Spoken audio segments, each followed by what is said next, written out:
Hi, this is Savannah, And this is Brian from the Dorky Diva Show, and you're listening to Starboars. the best place for below average Star Wars.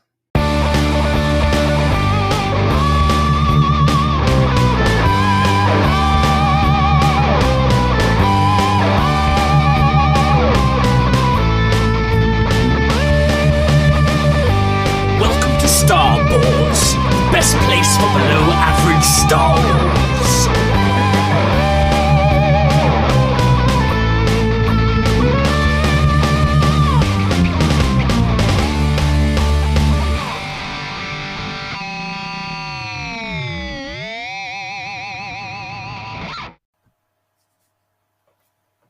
Hello there, and welcome to the Star Wars Show, the best place for below average Star Wars.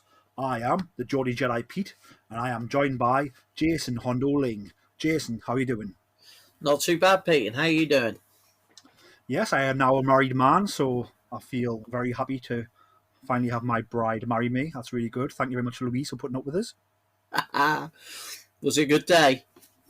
It was a fantastic day, yes. Obviously, it was a great day. We both had a fantastic day. Wasn't too stressful. The nerves were sort of doing the speech and doing the ceremony once it was out of the way. It was a great day. Obviously, sprinkled a bit of Star Wars in on the wedding. We had sort of our table names for our wedding breakfast meal were named after Star Wars planets. And we also had, on the name cards for the tables, we had people's names on, and then on the back of the card was their name in Arabic, the Star Wars language, with the Star Wars logo on as well, which obviously Jason, you yourself did for me, so thank you very much. You did a great job, and everybody loved it who was there. No, that's cool. It was really good fun to have a little bit of involvement, obviously being so far away. No, definitely. They arrived about 2 days before the wedding, so Royal Mail got them here in time, thank God. Yeah, I was panicking. Me too, mate, me too. And then we also had Star Wars. So we had like the flowers for me, my dad, my best man, Louise's dad, Louise's brother, and Louise's nephew. We all had sort of little flowers to go on our suits, and on them we had little Star Wars minifigures, which was really cool, like sort of glued into the plant so you could see it. So I was Luke Skywalker. My dad was obviously Darth Vader because he's Luke's dad. But no, it was really cool. So yeah, a little bit of sprinkling of Star Wars throughout the wedding. Nothing too over the top though, which is good. But yeah, and now we're back to talk Star Wars. Are you ready to dive straight in, Jason? Definitely, let's go. Fantastic. Obviously, the Bad Batch has just finished. We've just had the season finale. What were your overall thoughts on this first season of the Bad Batch, Jason? Well, if you'd asked me Friday, I was in a bit of a... I was a little bit underwhelmed. And I wasn't really sure how I felt about it. But over the weekend, I've rewatched the entire series. And yeah, what they've done is brilliant. And they've tied it into everything so well. I'm just looking forward to seeing where it goes moving forward. Yeah, definitely. I think for me, the season as a whole, I've enjoyed having Star Wars every week to experience. The weeks I've been off work, I've managed to watch it on the morning as soon as it drops on Disney Plus. Days when I've been at work, I've had to watch it on the night when I get in, or the next day. And I'm not going to lie, when I first started, it was a case of I'd watch it every morning and I'd watch it as soon as I got in from work to avoid spoilers.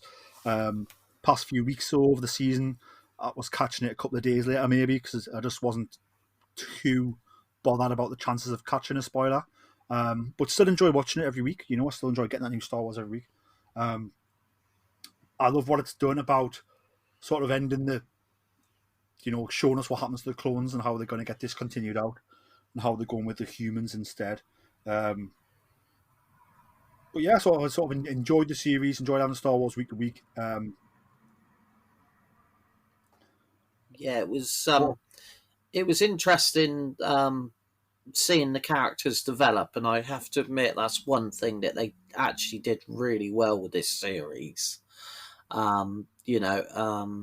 I still, the one character I've got issues with is Crosshair. But it'd be interesting to see how that carries on in the next season. Yeah, what issues have you got with Crosshair? I just, when it was explained, obviously, that it could be the inhibitor chip, I thought, yeah. Now, seeing what's happened with the way the Empire's dismantled the clone army, I find it difficult that one of the clones would still side with the Empire, especially after watching Camino being destroyed. Yeah, I think I want to go back and rewatch the series actually because now we have it all on demand. We can now go back and sort of binge watch it all. Season 1. I think I get the impression Crosshair his inhibitor chip was activated. I get the impression it was removed after he suffered those facial injuries halfway through the season. And then we get the point where, he's already on that path now. Does taking the chip out sort of make him want to go full circle or not? He's already fully entrenched in his decisions, isn't he? That's true, and that's where I was just sat on the fence with the character as a whole.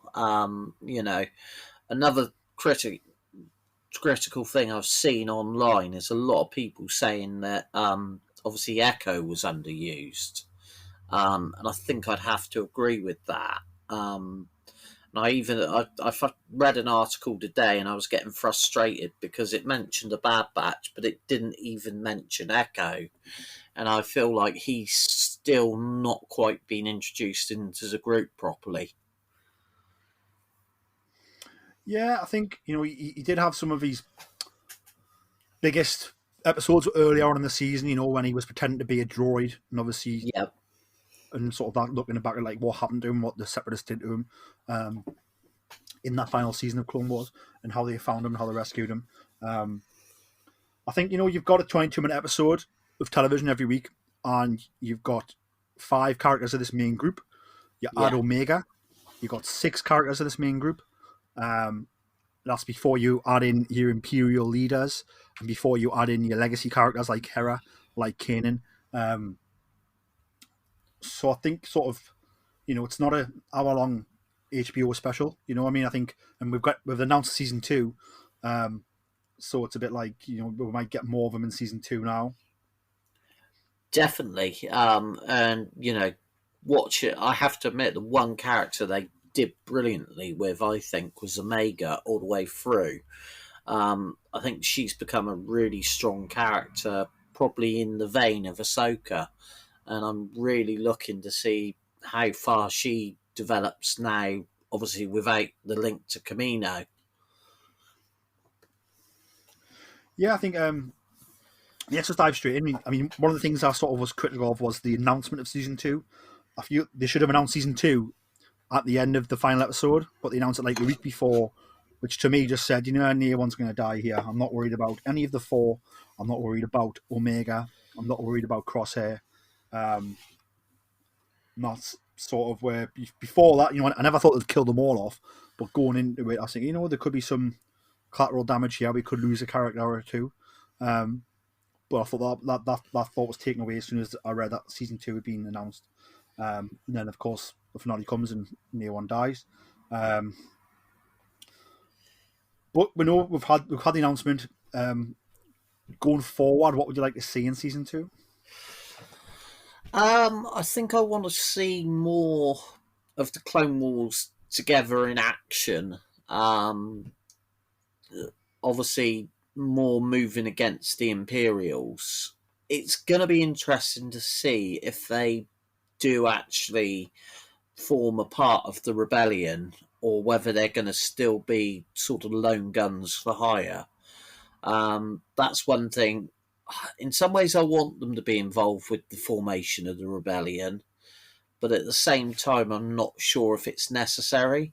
But I think with the involvement of Rex, that could be a possibility. The one thing I'm hoping they don't do, because I think she's got a risk of becoming oversaturated, is bring Ahsoka into it. As much as I love I would love to hear Ashley Eckstein voice her. I just think that it could overdo the character. Yeah, and if they've got big plans for her in live action, with what they're going forward with Mandalorian season 3, and with this throne stuff that they're sort of teasing going forward, I think I can see them leaving that there. For me, Bad Batch, them joining the rebellion, I'm a bit sort of on the fence about it. I think if we keep telling these stories in this time frame and people keep escaping and they keep being part of the rebellion, then like the rebellion is all of a sudden going to be very strong, even though they're very weak at the beginning. Does that make sense? So, Yeah, no. Already we've tied in Saw Gerrera with them. We've tied in Hera, Kanan. We've tied in Ahsoka with the rebellion. Like, if we keep tying in these groups we're meeting into the formation of the rebellion, then all of a sudden it's going to be like, will the rebellion have other underdogs? If that makes sense. Yeah, no, definitely agree with you there. That's one of the things that's why I'm hoping they're almost going to stay as lone guns for hire.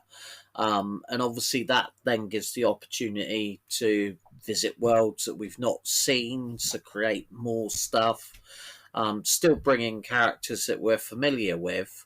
And yeah, just take it slightly different to what the other series are. My one concern is that they're going to try and lead it into Rebels. Hopefully they'll go to Lone Gunman style, but we'll just have to wait and see. But either way, lots of fun adventures to come, I'm hoping. Definitely, and let's talk about the finale and that end scene, really, where we see, we see, I think it's Crosshair land on that Imperial base with, not Crosshair, sorry, we see the last remaining Kaminoan arrive on that Imperial base. And we see the Imperial officer who has the same uniform on as the guy from The Mandalorian, Dr. Cushing. Yeah, it was. This is one way I think the series could go. I definitely think we're going to find out more about the cloning and what the Empire are doing with it leading into it. Whether this is Lucasfilm's way of sort of filling in the gaps leading into the Rise of Skywalker through this series and The Mandalorian would be interesting to see. As soon as I saw that Imperial scientist with the same uniform on as Dr. Cushing, the guy who was working on Baby Yoda, my first thought was I was watching it with my fiancée at the time. I said to her, they're gonna start to try cloning Snoke's. That's what I think the Empire are doing, and they're probably years away from getting a perfect one. But I think that's just seems very top secret, and they're not cloning an army because they've got an army. They've decided if they were going to just keep an army, they would just keep paying the Kaminoans for the army. But no, they want to do something a lot more sinister. Secrets of the Sith, all that stuff that Dominic Monaghan's character says in Rise of Skywalker doesn't really make any sense or mean anything, but maybe they're all going to go and backfill it and make that sentence mean something now. Yeah, that's the way I'm feeling. And I'm just trying to, I've seen words all day, or for the last couple of days, they've confirmed that the planet that they landed on, I think it's called Wayland. And I think that's linked back to Legends. I have to admit, I'm terrible with my Legends stuff. The other guys I know are all encyclopedic on it. But apparently that's all linked into the Legends stuff. So interesting to see what's going to happen there. Yeah, I think Wayland was a separatist world, I think, during the Clone Wars. I do believe, yeah. So it was Wayland was a lush semi-tropical planet in the Outer Rim territories. So let's have a quick look. It was restricted during the Clone Wars by the Confederacy of Independent Systems. The Empire built a research station. And other than that, that's pretty much all I can see on it right now. Apparently, the Empire had a private storehouse. This all ties into That's Mount what I was. Tantis, which is on Wayland. So Mount Tantis is obviously dives back into the original Grand Admiral Thrawn trilogy, which is now Legends, Heir to the Empire. That's right.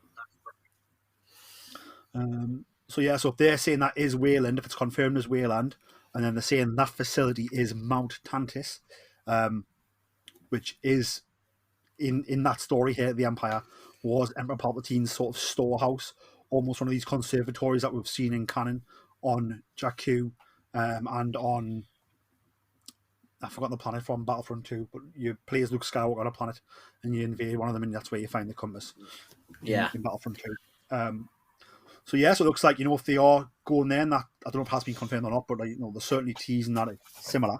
And then this isn't necessarily a general Imperial base. This is sort of high security Emperor Palpatine's personal base where he's got all different kinds of things going on, maybe.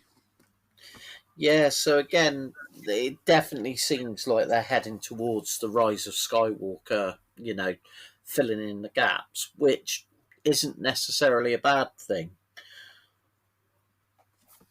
I think that story needs enhancing.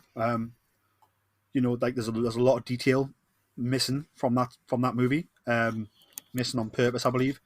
And I think they are starting to go back and do that. And if they're going to sprinkle into the comics, animation, and the live action Mandalorian, then fair enough. Going back to Bad Batch. So what were some of your favourite things on this season? I think I know a lot of people were upset by the fact that the opening obviously changed the canon for Kanan and Caleb Dune, but I actually loved that introduction, and I think it was a really nice touch. Also, the way the characters have gone through, I really enjoyed seeing them grow. I quite enjoyed the introduction of the character Sid as well. I thought that was a nice, almost like setting up the mission of the week way of doing it, with quite a strong character.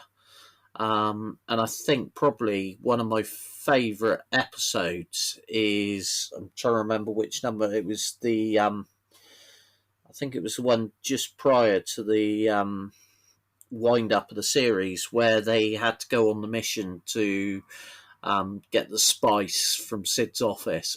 Really enjoyed that episode. Yeah. I think going back to the introduction, so I've read the Kanan comic book. It's 2 volumes by Marvel Comics. You can get it now. I think as a Kanan story, as Kanan's version of events of Order 66, I think the comics are far better from Kanan's point of view. Yeah. But I think, obviously, from a Bad Batch point of view, and seeing what the Bad Batch were doing during Order 66, the opening episode tells that story better from their point of view. So I think, if you love Kanan, and he's one of your favourite characters, I recommend, and you haven't read the comics, but you've seen this episode, and you're intrigued by it, I reckon go and read volumes 1 and 2 of the Kanan comic, because it really is fantastic. But, if you're not that interested in Kanan, then I would just take the episode as the events of what happened.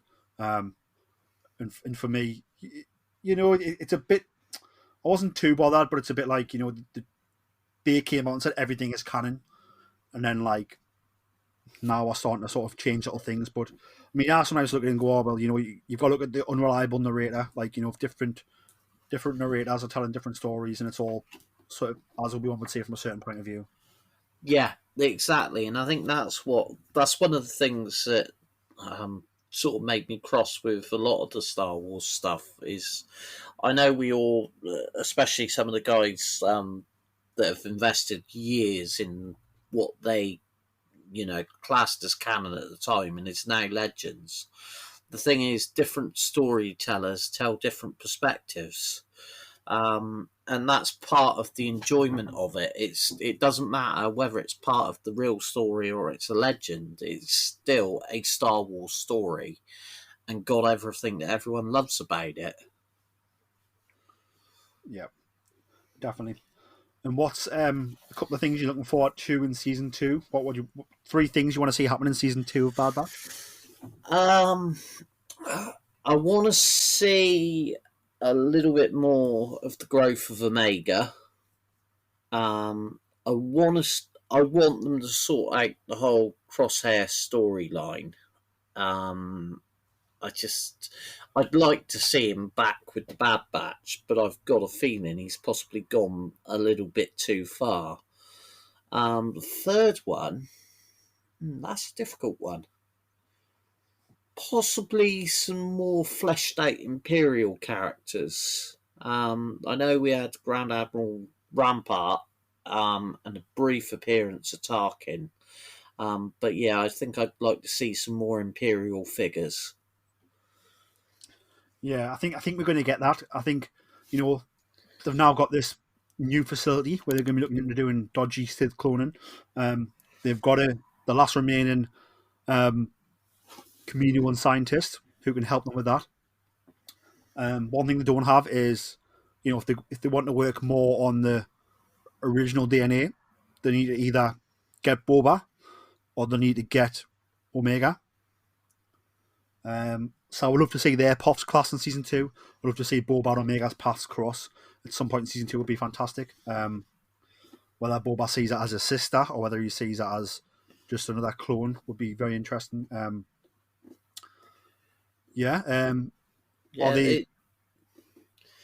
we going to see the Camino and say, I need you to capture the Bad Batch because I need their DNA to analyse, maybe?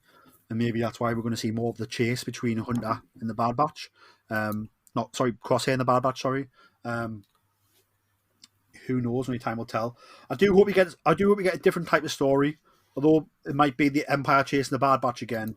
I want it to be like a bit different. I want to see sort of, how do this Bad Batch settle into civilian life now and without being changed, and the Clone War fully over now, and Camino gone.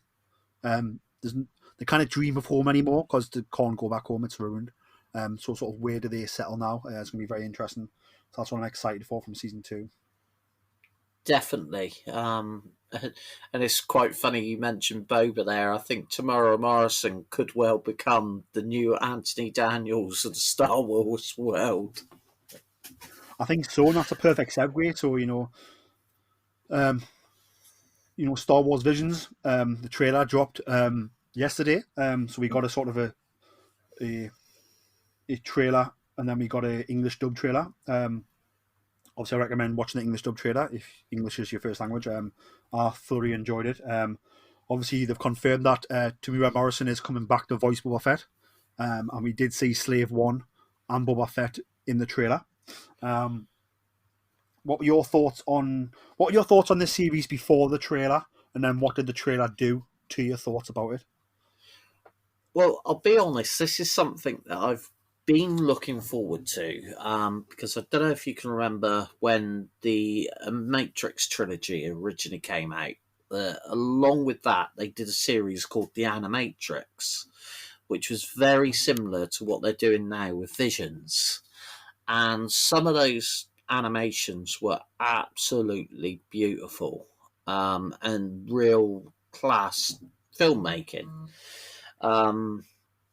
And then obviously there were a few in there that weren't quite so great. And I have to admit, seeing this trailer, some of it I was like, oh yes, that looks awesome. And other bits I thought, that one could be a dud one. So I'm looking forward to picking through it and finding out. But I think it's interesting that they're going to like the anime style or manga style, when you think that the original Star Wars has always been steeped in the idea of the samurai. So this fits perfectly. So I'm really looking forward to it. Yeah, I think obviously, sort of that sort of culture, I think is all over Star Wars, from, George's, Japanese culture has from George's influences to even now in sort of the sequel trilogy era. If you look at sort of Kylo Ren's mask, how he puts it back together, and it's like the Japanese art of kintsugi, where they repair broken vases using golden welds, so you repair it to its former glory, but its welds are there to see in beauty as something to look at as opposed to hide. Obviously, Kylo uses sort of a red weld on his helmet. Just one instance there of where it is. Obviously, the Jedi are very much based on samurai, like you said. If you look at a lot of Padme Amidala's dresses, the Queen's dresses, are based on a lot of Japanese culture. So yeah, it makes sense for it to sort of come full vision here. What I'm excited about is that we've got sort of, I think it was nine different animation studios doing sort of 9 different stories. So it means each episode's going to be not only a different animation style from the one previous, although it could be similar, but the story is also going to be sort of following different beats. So it's going to be like almost 9 mini movies every week is how I'm thinking in my head. So I'm sort of very excited about that. How did you feel about the trailer? The trailer I thought was awesome. So much going on. I've tried watching it a couple of times, picking through, and there's so many different styles. It's almost like someone's just thrown several films at you all at once. So yeah, it sort of really did whet the appetite, and obviously hearing some of the voice actors and that, I thought, yeah, I'm really looking forward to this. So yeah, the trailer, I think, really set the tone for what we're looking for. And yeah, I'm really looking forward to seeing what each story and how each individual studio puts their mark on it. Yeah, definitely. I think the trailer did a good way of getting all different styles across, which did make it a little bit maybe mumble jumble, but I would say in a good way, where it was like an appetite cleanser. Like, he has everything. He has a little taste of everything. So yeah, it's going to be good. Obviously, they haven't said how long these are going to be. The animated short films, we know that. I'd imagine each one could be a different length, depending on the story it's telling.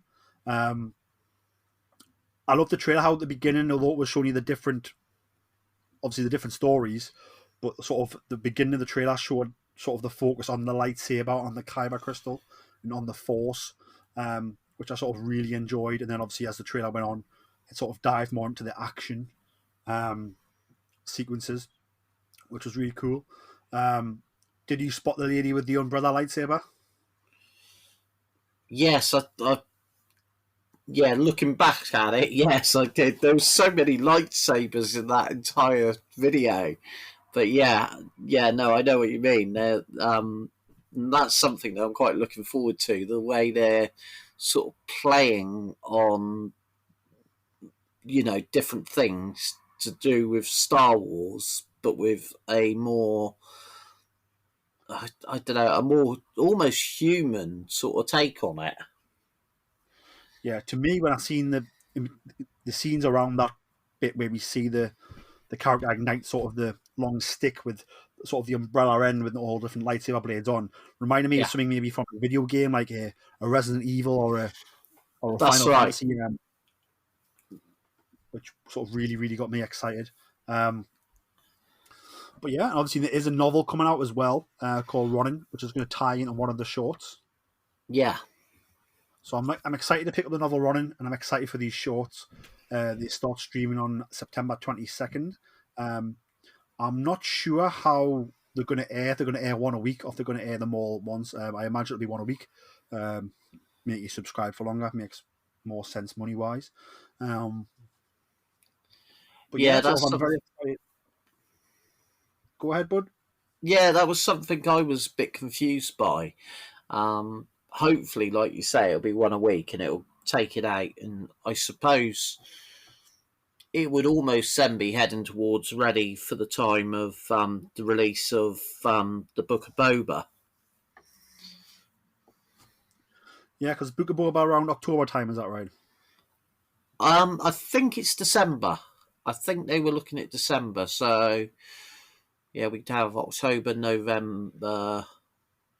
Yeah, so I think that'd be about right then, if there's 9 episodes of that. And probably something I'm most excited about is that obviously, we're now getting sort of anime Star Wars and 9 different styles of anime Star Wars, 9 different studios. I can't wait to see what these action figures look like for this series. I think they're going to be really toyetic. I think they're going to pop off the shelf. I can't wait to collect some of these, especially the lightsaber wielding characters from Star Wars Visions. I think they're really going to pop and be a big part of people's collections going forward. Have you warned your bank manager yet? I haven't worn the bank manager and I haven't worn the wife, so.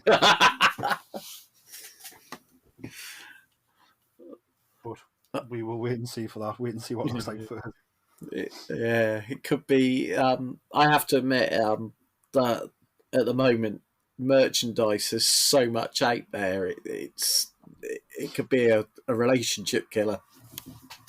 Definitely. I mean, speaking of merchandise, let's dive into sort of the awesome Lego kits that have recently come out. In particularly the main event, in my opinion, the Republic Gunship, which is a fantastic Lego set.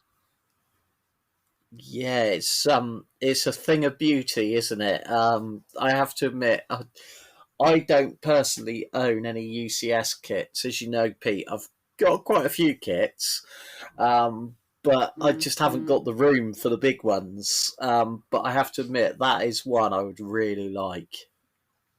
Yeah, I do. I have the UCS Slave 1. That's it. It's fantastic. It's beautiful. Obviously, I really want the Millennium Falcon. I really want the Star Destroyer. I really want the A-Wing. The A-Wing looks fantastic. I didn't pick it up though. But yeah, the Republic Gunship to me just obviously when Attack the Clones came out, I was around 11, 12, 13. And like seeing them in action just reminds me of like playing with the toys of it. So seeing that set like in the Ultimate Collection for Lego just blew my mind. And I think if I'd been sort of more rounded, I was busy planning my wedding, like the last few bits of the wedding when it came out. I think if I hadn't been too busy running around getting the wedding sorted, I probably would have accidentally bought it, I think. Yeah, I have to admit at the moment, Legos, I'm being very good because I've overspent. For me, that one I think I would have put on the back burner because the problem is they got so many. You've got the Bad Batch ship, which I am determined to get for Christmas time because I don't think it has ever been where you get a kit and you get the entire Bad Batch with it, which I think is awesome. Obviously, missing Omega, which is one downside, but I'm sure she'll be appearing in a kit very soon. And also, I really, really want to get the Bo-Katan's Mandalorian ship because that again looks awesome. Plus, it's got the Bo-Katan figure, and yeah, just everything. Yeah, I think obviously the Marauder, which is the Bad Batch's ship, that does look like a fantastic Lego set. I did see it in person down in London when I was on my honeymoon. And you do get all of the Bad Batch. They haven't split the minifigures up, which is very nice of Lego to do that, put them all together. Yeah. Obviously, no Omega, as you said, but I would love Omega to come with like a Camino play set where you get some Camino minifigures that are taller. Definitely. I know. I read an article. I think it was Brick Fanatics this week, where they said they were going through the kits that they'd like to see from Bad Batch, and there they said one with the Camino people would be great, but it'd be interesting to see because obviously Lego would have to create new molds for the characters. Yeah, definitely. And is there any Lego kits coming soon that have been rumoured or that you know about that you're excited about? Yeah, I'm trying to think. I don't know if you've seen the Armourers set from The Mandalorian. I have not, no.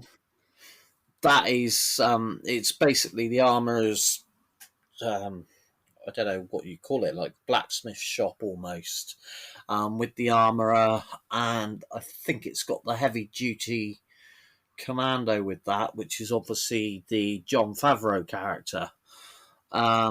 So yeah, that looks pretty awesome. Obviously, the other one that we haven't mentioned yet, which I haven't got hold of yet, but I know my cousin Steve from Jedi News has got, which is the new version of Slave One, or as they've called it, Boba Fett's what is it, Boba Fett's Starship or something like that. But he said that is an awesome build. Now, my daughter recently bought the X-Wing, which is from the same sort of series. And if you're looking for the spaceships from Star Wars to start collecting, they're a lot cheaper, simpler builds, and they're a really good start for kids. So obviously at the moment they've got the Slave One X-Wing and also a TIE Fighter. So for a starter, and each one of those I think is about the £35 to £45 mark, which isn't a bank buster. No, definitely, yeah, and it obviously makes it accessible for kids to sort of start their collections young, and get these well-priced, good build sets that look fantastic. Definitely. Speaking of other merchandise, have you purchased any other merchandise recently? Not for myself personally. I know I've shown you the photos today. My youngest has gone off to Build-A-Bear with my parents for her early birthday treat. And although it's been out for a long time, she's finally got hold of her Baby Yoda, or Grogu. So I'm really looking forward to seeing that. I've seen a photograph of her with it, and she's really, really pleased with it. Looks beautiful. And yeah, there's a lot of Star Wars. Well, I've got Wicket. My youngest has got Chewbacca. My eldest has got Darth Maul and Darth Vader. So yeah, we got quite a Build-A-Bear Star Wars collection here. And also, as you know, Pete, I've recently purchased the kids a couple of lightsabers, and I know you purchased one as well last year. So now all three of us here have got lightsabers, so we're looking forward to doing a bit of dueling. Fantastic, yeah. Was that from Padawan Outpost? Yeah, we did I did another mystery box for the youngest, which I'll be giving her on Tuesday.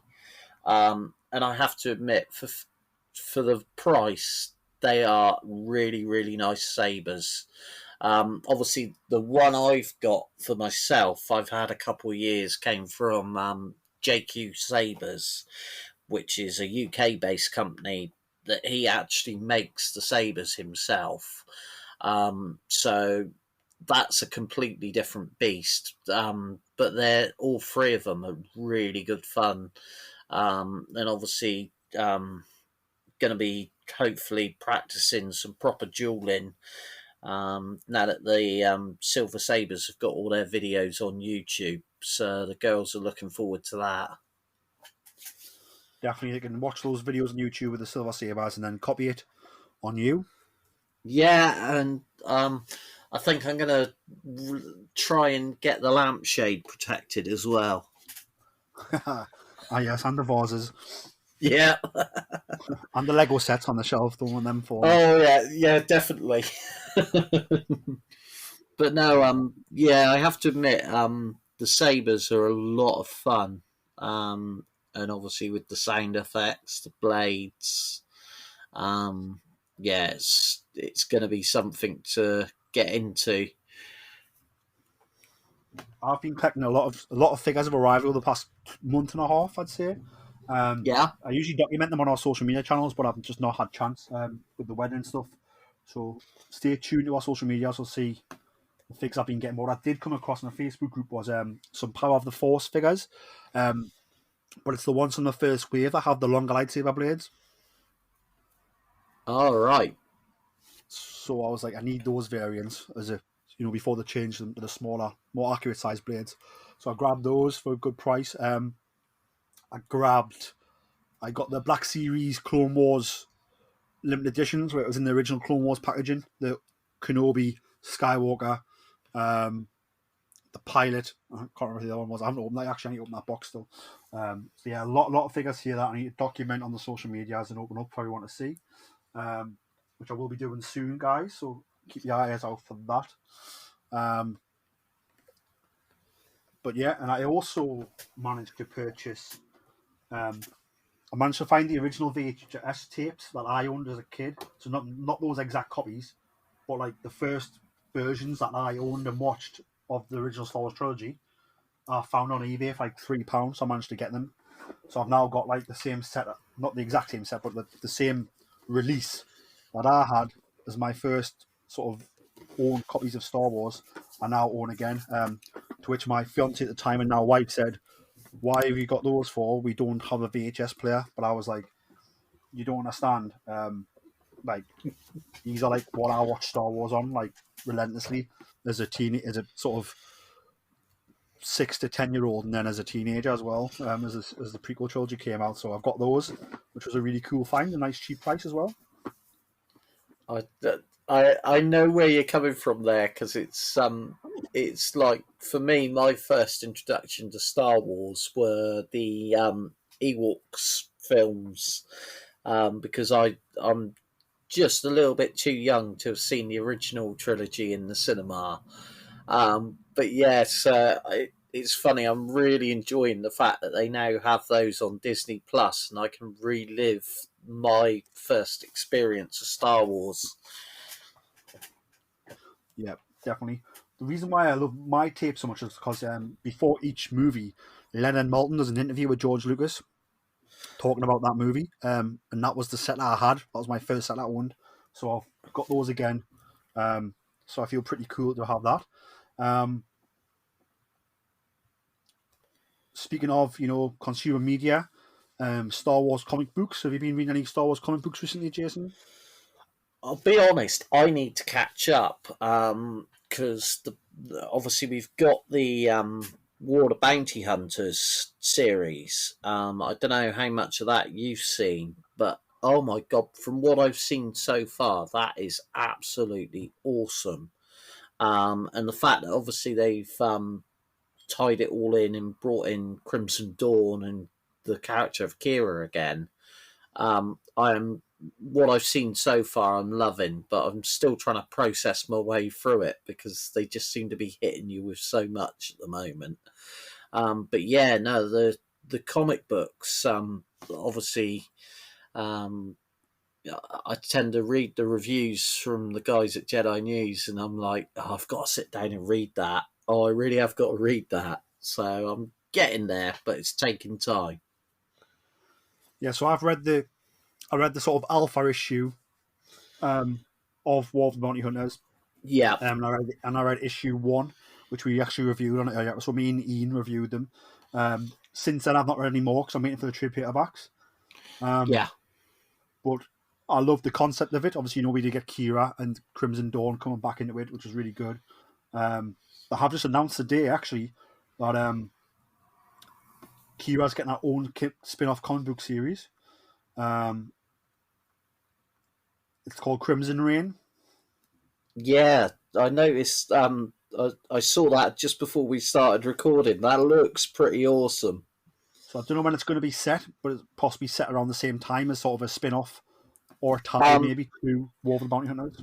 I think it's followed from what I read. I'm pretty sure it's coming straight after the War of the Bounty Hunters, so it's going to be a continuation of the character after the events of War of the Bounty Hunters.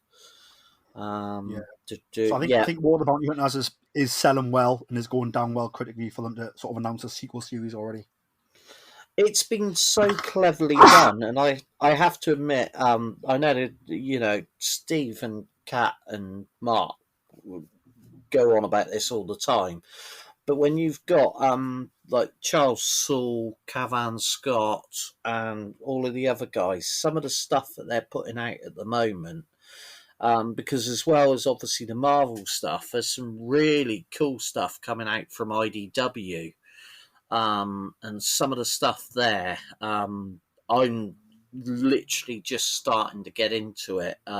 Mark Alders has shown me the way with that, and yeah, it's there's for Star Wars fans, there's a lot out there, especially with the comic books. No, definitely. I'm behind on the comics as well as the books. But I'm trying to get caught up. Now my wedding's finished, and over with, my honeymoon's done. I'm looking forward to trying to get the grips more with not only War of the Bounty Hunters, but also Light of the Jedi, the other big publishing initiative happening right now, which I'm loving. Yeah, it's well, as I say, there's just so much coming through. Some of the books that they've done for the High Republic series. I've only caught glimpses of it so far, so like yourself, I've got to tie myself to a chair and start reading. Definitely. Moving on from books, Carl Weathers, who of course is in The Mandalorian, has confirmed he's going to be back for season 3, and he's also going to be directing again in season 3. That was during the Steel City Con. So I think they're going to be starting to shoot again within the next month, which is fantastic news. It means that once we sort of watch Book of Boba Fett, we're not going to be far away from getting Kenobi, because that's wrapping up now. That's wrapping up currently, I think. And then obviously after Kenobi comes out, we're not going to be far away from getting this Mandalorian season 3. And that's without even mentioning Andor. So there's so much Star Wars coming in 2022. I know. I think is Andor due 23, or is that actually coming out in 22? I'm not sure, but Andor's nearly finished as well. So Yeah, Mando season 3 hasn't started shooting yet. So we've got all these. So essentially, we've got Book of Boba Fett, Andor, and Kenobi. All the experience before Mando season 3. Because I've got a feeling Mando 3 is going to be the end of 22. But then obviously with the likes, like you say, if Boba's not coming out until December, that's going to lead into January and February. So then that'll give us time for Andor and Obi-Wan. Plus, we're probably going to have to squeeze in another season of Bad Batch. So, yeah, realistically, I suppose Christmas for The Mandalorian season 3 is looking pretty likely. Definitely. I'm excited for everything that's coming. But I think obviously, I really loved the first 3 seasons of Mando, so I'm happy for season 3 to come along. Obviously, people wanting that Mandalorian fix. I believe there's a new gallery episode. So gallery is the making of Mandalorian that airs on Disney Plus. There's a new gallery episode coming to Disney Plus on the 25th of August. Is that right? Yeah. Apparently, it's looking at the making of the sequence with Luke Skywalker and Mark Hamill's return to the franchise. I'm really looking at that, forward to that. Obviously, due to COVID, Gallery Season 2 became an extended 1 episode, whereas obviously the first season we had this brilliant round the table. I'm hoping with season 3 and hopefully with Book of Boba, they get to go back to the round the table experience. Because for me, if you haven't watched it, the gallery on Disney Plus, a lot of people say behind the scenes takes away from the magic of the show, but I think with that series, it enhances your appreciation for what they achieved, and it's a really good insight. Yeah, definitely. I mean, I loved the first series. Second series, it was 1 episode. I enjoyed it. I realised, COVID's affected this big time. But I really did want more. Like I got the first season. I loved it so much. But yeah, I'm glad we're getting this episode. Obviously, it's going to show Luke Skywalker on set and the secrets that went through to keep that secret, which will be good. I'm excited to see Mark Hamill on set. I think that'll be great. And listening to Mark talk about Star Wars is always a good time. I think for me, the behind the scenes of Star Wars, again, as I said, my first VHS collection had that interview with George Lucas at the start. So I've, ever since I've started consuming Star Wars, that behind the scenes aspect sort of always been there, and I've always enjoyed that and enjoyed it. And there's obviously been some awesome books about the behind the scenes of Star Wars, sort of throughout the ages, throughout the decades. have you got any in particular Star Wars behind the scenes books that are your favourite? I'll be honest, I haven't now. I used to have a lot. Well, saying that, I've still got some. I've recently bought some books that I'll go into in a minute. But obviously, when The Phantom Menace came out and Attack of the Clones, I was big on collecting behind the scenes books. And DK did a lot of really good books about the making of, and they still do now, you know. But obviously that leads into quite a sad loss this month from the Star Wars world of J.W. Rinsler, who obviously is famous for producing those behind the scenes books that, although I don't own them, I've seen them up close and they are works of beauty. So that was a real sad loss. And I know Lucasfilm have paid tribute to him for all the work that he did with them over the years. Yeah, definitely. I mean, Jonathan Rinsler, he wrote under the name J.W. Rinsler. He died at the age of 58. I remember getting his sort of his storyboard books, where it was like the storyboards of Star Wars. It was like the original storyboards printed. Was sort of, he put that together with sort of like facts and scripts at the time, which was really allowed me to dive into that side that I really enjoyed. He's done sort of the making of books as well, of not just the sort of the prequel trilogy, but the original trilogy as well. So yeah, definitely sort of, our hearts are sad, hearing this news. I know it was the beginning of the month. I think it was announced around the 4th of August. I think he died at the end of July. Obviously, we haven't put an episode out in over a month here. So we just want to pass our sort of thoughts and condolences on to his family and friends. And his publications will definitely be missed. Definitely. And what I would say is, anybody who hasn't read any of his behind the scenes books, go and grab it, because the attention to detail, in the facts and the pictures that you're going to get are really going to take Star Wars to a new level for you. And it's not just Star Wars; there's also some Indiana Jones ones, and some other blockbuster movies from around the time as well, including Aliens, Planet of the Apes, The Shining, and others. That's just the ones I've got off the top of my head. Yeah. You've just given me time to grab off my bookshelf the books I was thinking of. Have you come across the Secrets of the Jedi book by Insight Kids at all? I have not, no. This book is, if you're a Star Wars fan, because they're actually, I think it's next month, there's another one coming out which is Secrets of the Sith. These books are they're about all of the different Jedis, but you've got little pullouts. So, for example, all the way through the books, there's little pieces written in Arabic, and you've actually got a translator to use to go through and decipher the message that's going through the book. So it's a really fun read, and the artwork in it is absolutely amazing.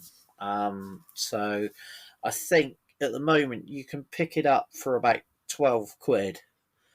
And it's a nice hardback book, but for kids that love Star Wars, it's a really, really fun book to have a read. I'll have to have a look at that. Cheers for the recommendation. I'm glad there's more coming out. Deal with the Sith as well, which will be good. And then the other book, going back to our chat earlier about lightsabers, there's a really good book by Titan Books, which is the Lightsaber Collection, and it's basically a picture book showing all the different Jedis and Sith and all their different lightsabers, and then you've got an actual rendering of each lightsaber, and it's a beautiful book, so I definitely recommend that one as well. I own that book, and that lightsaber book is absolutely a wonderful, wonderful book. Yeah, and it just ties in sort of a real original trilogy prequel trilogy, sequel trilogy, but also ties in a little bit from this new High Republic era as well, doesn't it?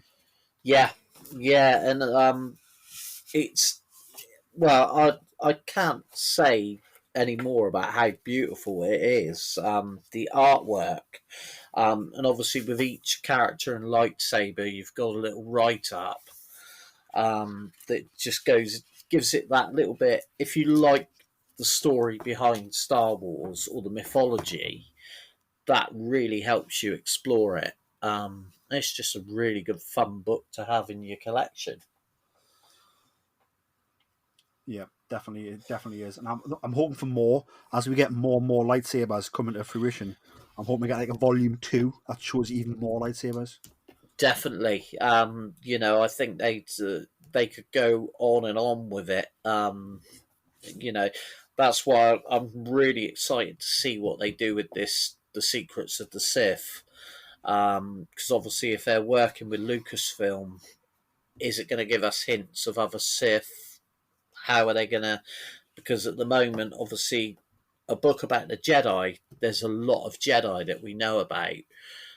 Whereas in canon at the moment, a lot of the Sith Lords are legends. So it'll be interesting to see the exploration of possibly some of the Sith Lords that we've seen in the past. Yeah, definitely. And when you think about, we've got the Acolyte series coming out, which is going to be, we might hear some Sith legends or some Sith folklores in that series. We could tie the book into that, couldn't they? Yeah, definitely. There's, like we said, there's so much coming at the moment. It's an exciting time to be a Star Wars fan. Sure is. Like I say, it's like the golden age because there's so much Star Wars coming out that, you might not like all of it, but there's definitely something out there for you. And if you do like all of it, then there's just too much and it's the best time ever. Definitely. Well, I think that brings us to an end of our episode. Jason, thank you very much for joining us. You got any closing thoughts about anything we've discussed? No, just thanks for having me. It's been great fun. Loving Star Wars at the moment. Just trying to find more and more stuff. As you say, I cannot wait for Visions to start. And see if I can explore more or go back through Bad Batch and see what more I can pick out of it. Yeah, definitely. On me list of things to do, I want to binge watch Bad Batch over a couple of days.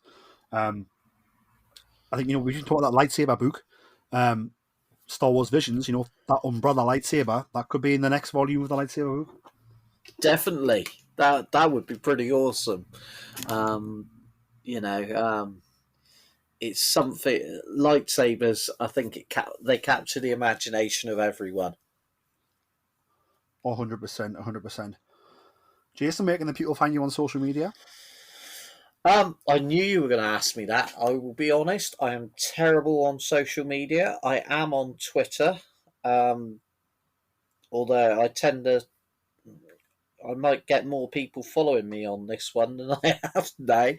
You can find me at I've got to check it now because I don't give it out very often, at Hondo Ling, which is Ling. And yeah, that's pretty much me on social media at the moment. And you can follow me at Geordie Jedi Pete. You can follow the podcast on Instagram and Facebook at Star Wars Podcast and on Twitter at Boars Star. Thank you very much, Jason, for joining me. Everybody listening, thank you very much for coming on to listen. May the Force be with you all. And remember, always tell that to Kanja Club. Shout! We've got your pigs. Were any of the critters harmed? What did you do now? I didn't do anything. I just freaked out for no reason. It was nice doing business with you again. Maybe next time we could deliver something less temperamental. Now, what you call temperamental, I call fun. Hey, is there a place nearby where I can make some repairs? 3 clicks south of here, you'll find a small spaceport. They should have what you need, as long as it's nothing too big. Dynamic class? My stars, you don't hear about many of those still being space-worthy. It's been in my family for a while. She's pretty great.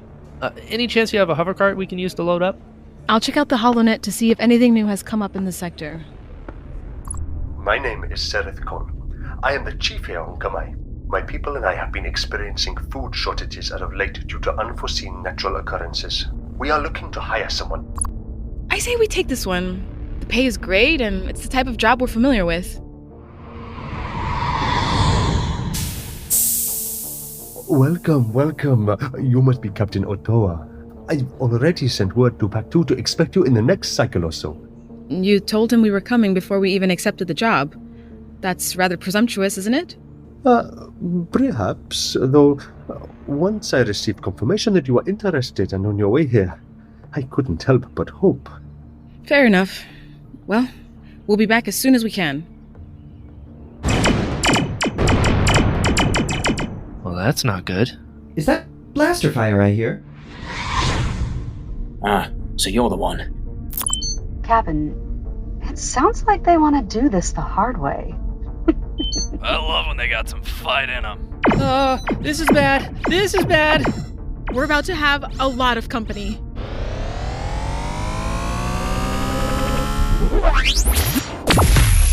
I'll see you soon.